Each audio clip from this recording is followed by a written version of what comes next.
Hello, ladies and gentlemen. Eddie Marcus here, spokesman and advocate for basic human rights for all people. So glad to be able to come before you today. You know, my motto is "Thy will be done on earth as it is in heaven," which basically means that you, as an individual, a creation from an unknown power, living in these bodies on this earth at this time, should live the best life possible. Many times I've been referred to as a preacher. I don't like to call myself a preacher because preachers got a bad reputation. And what I tell you is the same thing that for the most part I've practiced. And understanding that the change is not going to come around until we all decide to do it, I haven't been totally committed to practicing what I preach. I do pretty well though, but not good enough. And so I don't want to call myself preachers because they don't do anything better than that.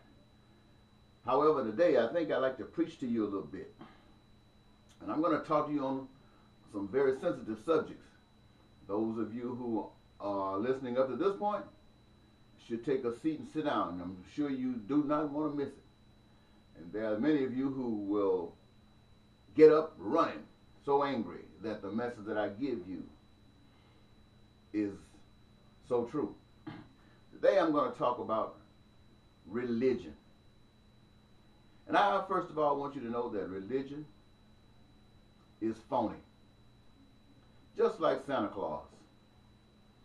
Many of you know the story of Santa Claus. It's something that you were taught from your cradle that existed, came once a year, and people during that time in appreciation for the year, they get together and decorate, put Christmas trees up, lights, do a lot of shopping, buying gifts to exchange with one another, to show how much appreciation they have and love they have for their family and their friends.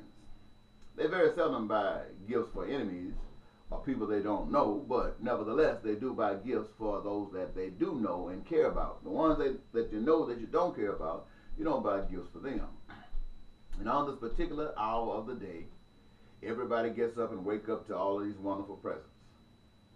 Now, what has transpired there? People have been taught that Santa Claus exists. Santa Claus exists from the cradle up. Now, let's equate that with the religion. Religion is basically, for human purposes, is another word for politics. Politics is on the human side, the carnal side, and religion is on the spiritual side, meaning the same thing as politics. Well, you're taught here in America about Jesus Christ, the Son of God, the most special one. Love you, love everybody, died on the cross so that your soul can go to heaven. Jesus Christ, so that your soul can go to heaven. Now, most people who believe that call themselves Christians, and others might have other names for it. But if you study your history, if you study your history, not just the Bible, because most people believe that the world started 6,000 years ago, even though they've been here almost, some of them 100 years. But it still haven't passed over 6,000 years. But if you studied your history, you would find out that dynasties, thousands of years that existed prior to the dynasty that we have today, various dynasties all over the world. And everywhere that a dynasty existed, they had someone that came on the scene just like Jesus Christ. Through the same type of situation, virgin birth, special kid of God, lived amongst men as we say Christ did, and was dead, was killed, was crucified, and rose from the dead with the promise to come back and save those who committed themselves to him. Now, strangely enough, every savior, and there has been many, ladies and gentlemen, study your history. I know you don't know anything about it, but study your history. Every dynasty who had a savior, the savior represented the people of power of that society. Always represented. I don't care if he was born poor. He always represented, the Savior represented the people of that society who were in power. Now, we believe that all of the other saviors is mythology. And we want everybody to believe that even though we have the same story, it is true and accurate.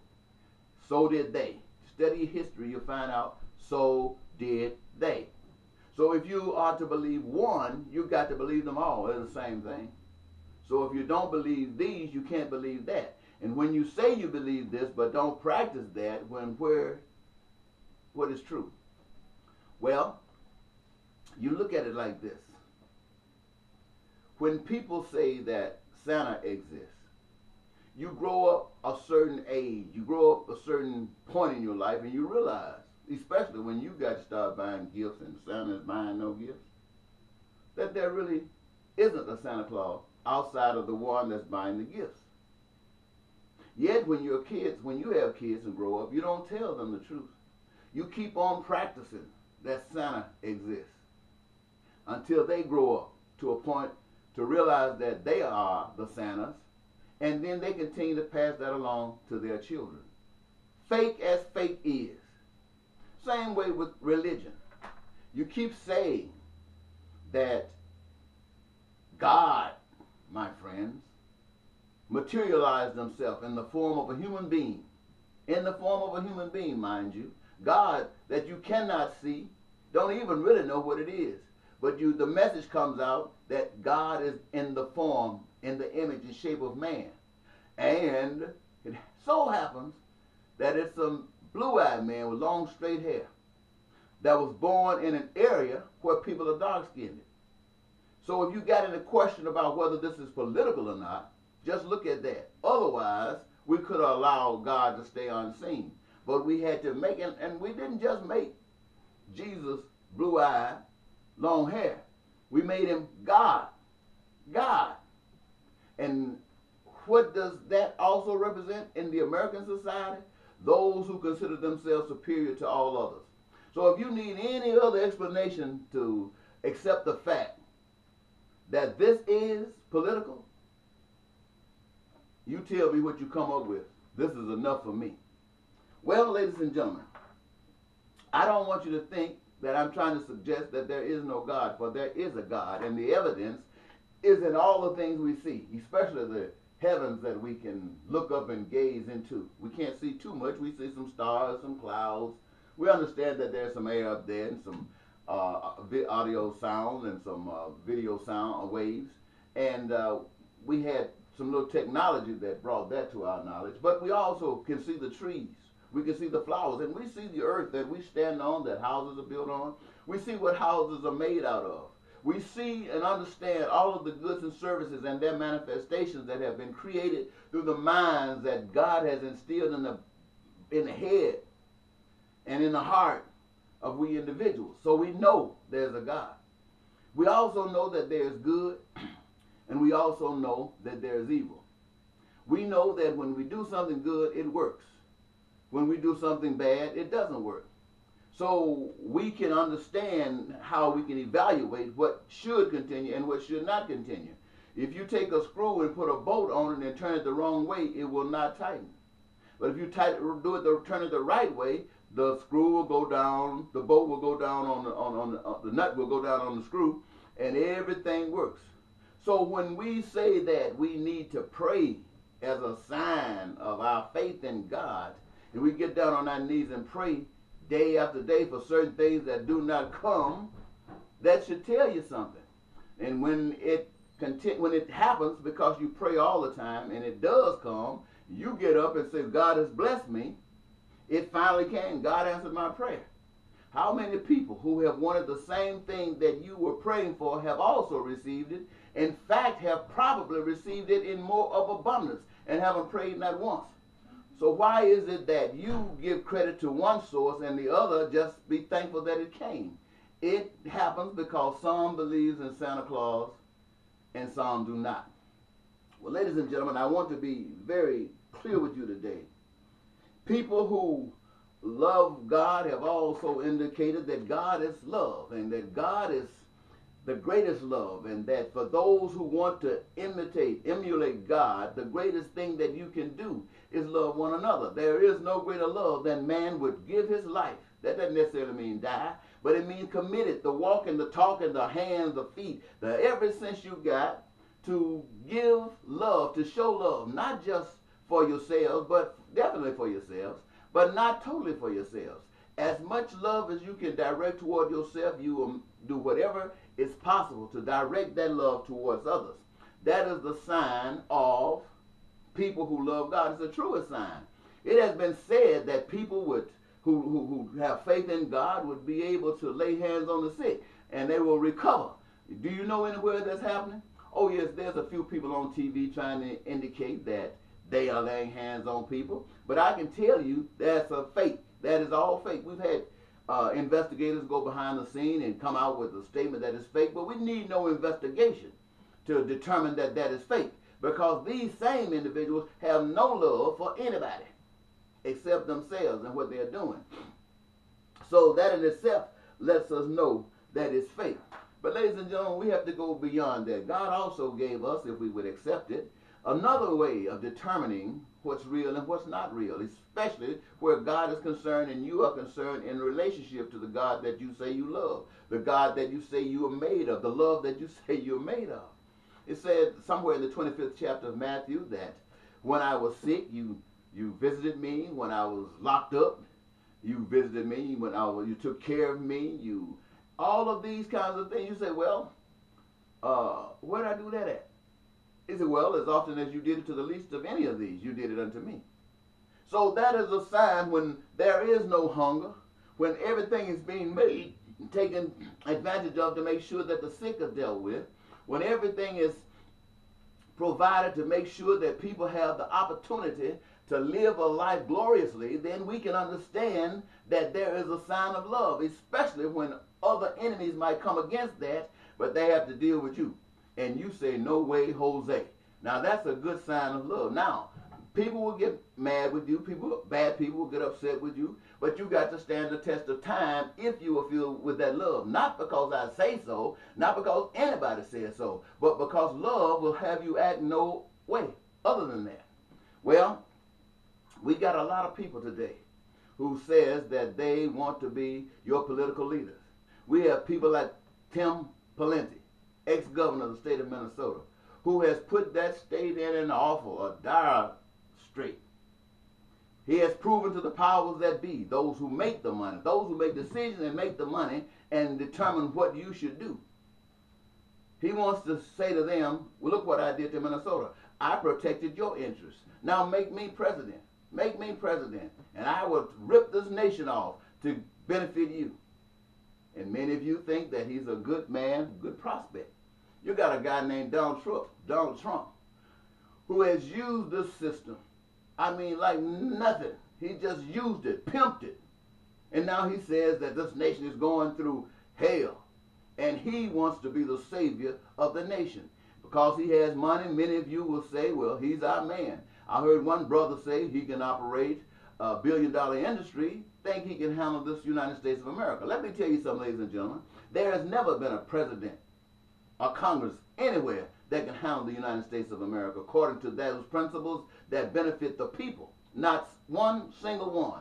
And every last one of them have always represented the powers that be, the money makers, the decision makers. And it has never happened.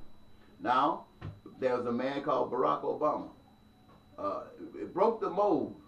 We got a black man as president of the United States. He represents the Democratic Party. But what we see in Barack Obama is the same thing we saw in Bill Clinton, the same thing we saw in Jimmy Carter, and all of the other Democratic presidents. Now, it's a little bit different than what we saw in George W. Bush and George H. Bush and Ronald Reagan. A little bit different, but none of them serve the will and the desire of the masses of the people of this country.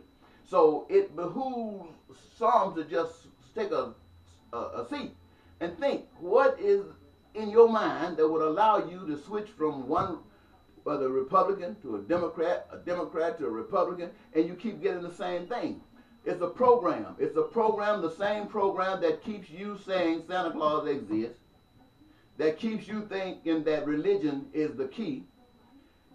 It's the same thing that allows you to keep on accepting those two political parties. Now, you might say, well, wherein is religion the same as same as politics? Well, when you think of politics, you think of Republican, Democrat, and other parties. And you know they agree on nothing. Nothing, but that each one of them are right in their own mind. And on the religious side, you got thousands of denominations. And every last one of them in their own minds is right. But they can never come together and agree on anything. And they all serve the same God. So you can have one church on the end of the block with 3 members, another church in the middle of the block with 3 members, and another church on the end of the block with 3 members, and they can't even come together to have 9 members.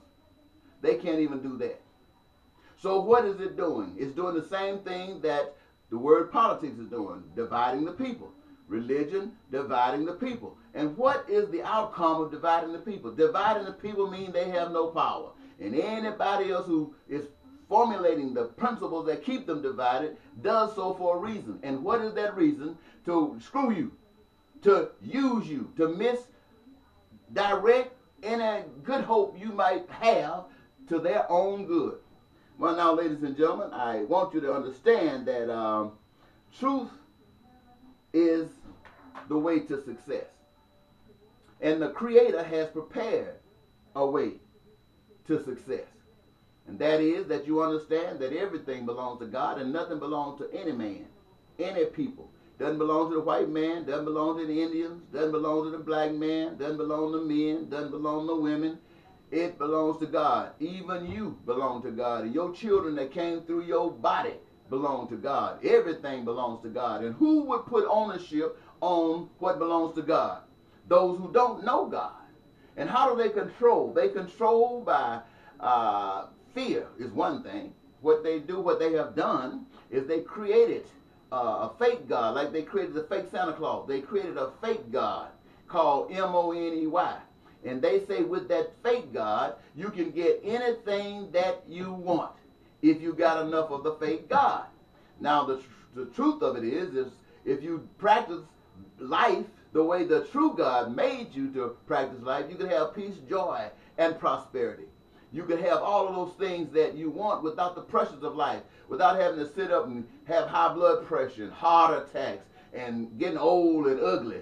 All of these things you can forego if you practice the principles of the true God. But no, when you practice the principles of the fake God, you got to get that money. In order to get that money, you got to do what they have designed for you to do in order to get that money. And what they have designed for you to do prospers them and not you. The only thing you get out of it is a little money so you can go and get those things that you made. That you made. You should be able to go get them because you made them. You don't need anybody's money, but that fake God, if you got enough of, says that you have to get this fake God in order to do it.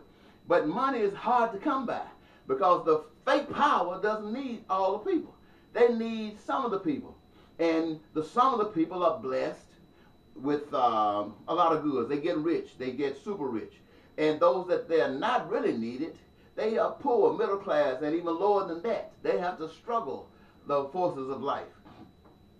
But I want to tell you, I want to sum that all up. Everything I've said to you, I want to sum that up. They say America is the greatest nation on the face of the earth. You believe that? It is. But it's losing. I want you to understand what makes a nation great. You have heard that God blesses a nation, and that nation becomes great on that principle. That's not true. God will not choose any nation above another nation to make that nation great. Because to God, all nations are one nation. What actually happens is a nation chooses to put themselves superior to other nations. And in order to have the power over other nations, they lie, they cheat, they steal, they exploit, they do every ugly thing possible to get in that position. They exploit resources from other countries. They exploit their own people, turn them into slaves. They deny the rights of certain individuals within that civilization. They cause war to occur just to beat down those who don't fall in line. And they have jails and prisons designed for those who don't fall in line within their own cultures. This is how they become great. But in order to become great, they also need a partner. And that partner that they have are the money makers. The money makers help them to become great because the money makers use them for their own gain. And once they become great, people have suffered so till the people start saying no more. They get tired of it. They get fed up with it. And the money makers say, oh, well, I guess we have to take our hands off them. So they look around and find another people to create as a dynasty. And as they put their hands to create a new dynasty, they take their hands from the dynasty presently, and then they start diminishing. Gas prices become astronomical. All of the food prices go up. Education is cut back. Healthcare is cut back. Jobs are lost. And for those jobs that do exist, they have minimum wages. And then they start talking about working free, we're called donating to the society. And that's trying to keep a good face on a society that's failing. You have nature that comes around and they are not prepared for nature. Nature comes into a city, wipe out the whole city. You got folks with no jobs but nobody rebuilding the city. Why? Because you need money. And in order to get the money, you got to go back to the money makers. And the money makers are saying, why should I invest money in you? Why? After all, we've taken our hands off you. But just to save face, we might give a few dollars so the people won't understand immediately what's going on. So I want you to know, ladies and gentlemen, that you as a people, not just in America, but all over the world, are being had. Now, there are very few people in this country, in the United States of America, that have any true faith in God. Now, when I say having true faith in God, I'm talking about having had revelation of what it is supposed to be like. See, revelation is not just going to come to anyone. In order to receive the revelation of life, you got to have the right heart. You got to have the right spirit. And it's not that God chose you to give the message to out of anybody else. No, the message, the truth is out there, just like in the air. When you got the video waves, you got the audio waves, the truth is out there. But you can't channel into it because your heart is so corrupt. Now, I've been out here for 33 years. I was a wonderful, I think, wonderful young man, handsome and progressive in the world of American ideology. But I saw the pain and suffering. And because, I don't know, it's my makeup. It's the way I'm built, the way I'm twined up together, you know. I recognize too much pain and suffering. I recognize the source of it. And I wanted to do something about it. I spent many years struggling trying to figure out what to do. But one day, it came to me. And when it did, I was so excited, I ran for president of the United States. I wanted this country to know, hey, we don't have to have war anymore. We don't have to have poverty anymore. We can just live, and every last one of us can have a career of choice. We can have the best education system ever imaginable. Everybody can have health care. We can have research to find cures for all of those diseases that just wipe us out. We can do all of these things. Make me your president. Nobody has ever done this before for you. And I know I've been wanting it, and I have to believe that you've been wanting it too. Do you know how many people heard me? You know how many people wanted that? Not a single one. Not a single one. And in 33 years, I can name 3 people who had any interest in that. One of them was a young lady from Clarksdale, Mississippi. Her name was Simone Addison. And Simone, if you ever get a chance to hear this, I want you to know that I really thank God for you. I'm so sorry you had to leave or you left, because I believe if you were still around, you would still be supporting this cause. Now, another one was Michael. I don't know Michael's last name. Michael was out of New York City. And he spent every little bit of time that he could trying to help motivate this particular cause. He got caught up in some other things later because things weren't happening fast enough, but he did. Another one is Kevin Vincare. His real name is Kevin Bell. Now, he got his own vision about what God is saying to him, And I say this because I don't want you to think that his idea and any of these other people's ideas was exactly mine, the same as mine. They had their own minds, but they saw how peace and prosperity and justice was intertwined to bring about the kind of life that we live, or we want to live. Now, I haven't met anybody else. I have talked to preachers all over this country. I have not met not one preacher that embraced the idea of peace and prosperity and joy for every person to the extent that they wanted to do it, that they wanted to lift their hand and try to cause it to happen. Every last one of them had their own schemes. If they didn't have a scheme, they were just controlled by the government by receiving their tax funds. I have not met another person on the face of the earth. I've been to jail. I've broken a law, man's law. I've broken it, boldly broke it, so I could go to court and get a jury and try to give them this message in such a way that they would say, well, brother got a point. That way we'd have to go back and renegotiate some of the things, some of the decisions, some of the laws that have been made. But every time the jury said, down with him, and I did the time. I even had to go to prison once when George W. Bush became president. I had been running for office as a write-in. You know I can't get any money to go out there and play the games like the boys who play the game. And I just told him I was not going to let his plans and programs defeat my family. Well, I'm not going to say George Bush had a direct hand in it, but his people discovered that I was on probation, and they made sure that my probation was violated, and they sent me to prison to shut me up. And on the day I was released, September 1st, 2011, nope, 2001, as I was being released, the bombs, those planes were going into the World Trade Centers. And the only thing I could think is that the American people deserved what they were getting. God has sent a man before them, and yes, ladies and gentlemen, whether you like my color, whether you like my politics, whether you like my spirituality, God sent me out here. And it was for the purpose to save you from yourselves. But you threw me in the trash, in the dumpster. And now you were under attack. It wouldn't have happened had I been president. You've given up so many of your natural born rights as a consequence. Being strip searched when you go to the airport. People checking your email, checking on you. Your neighbors down the street checking on you, telling off on you. Monitors in the parks. Cameras all over down the street. Cops looking at your car every time you pass by. You brought these upon yourselves. And the inability to deal with Katrina and its effect. The inability to deal with all of these various places where nature has caused a catastrophe. You brought it on yourselves. And you still bring it on yourselves. Why? Because you are filled with hate.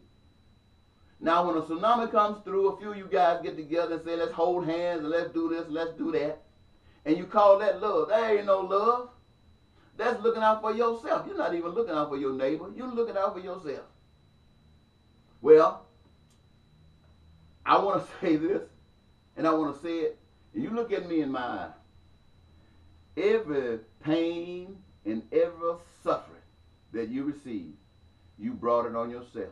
You brought it on yourself because you still believe in Santa Claus. You won't tell the truth. You brought it on yourself because you've accepted